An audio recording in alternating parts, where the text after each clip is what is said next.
Hello everyone, and welcome back to the channel. Today, we reach the final chapter of Genesis, chapter 50. This chapter is both touching and powerful.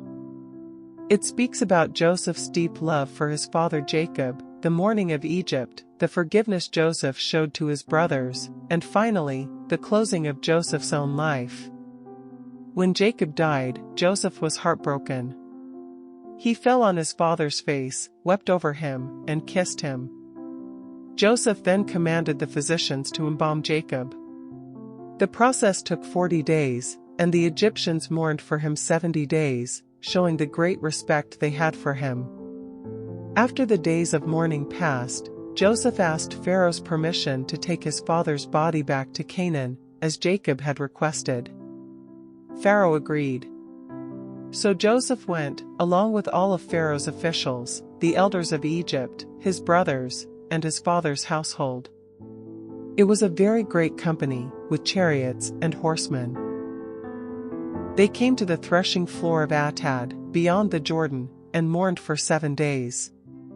The Canaanites who saw this said, "This is a deep mourning of the Egyptians," and the place was named Abel Mizraim. Then Jacob's sons carried him to Canaan and buried him in the cave of Machpelah, the burial place of Abraham, Sarah, Isaac, Rebekah, and Leah. After this, Joseph and everyone returned to Egypt.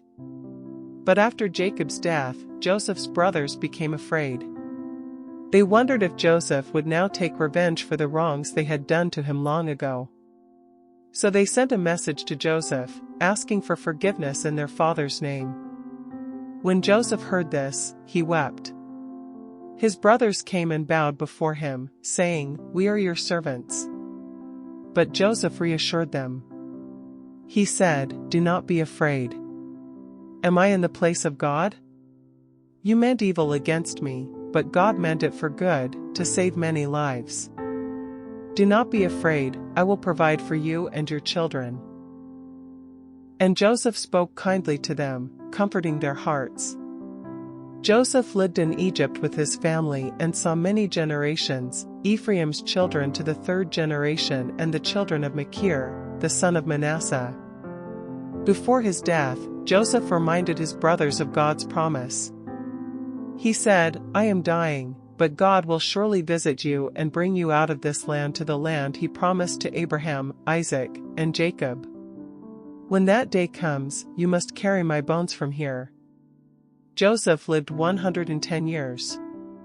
When he died, he was embalmed and placed in a coffin in Egypt, waiting for the day when God's promise would be fulfilled.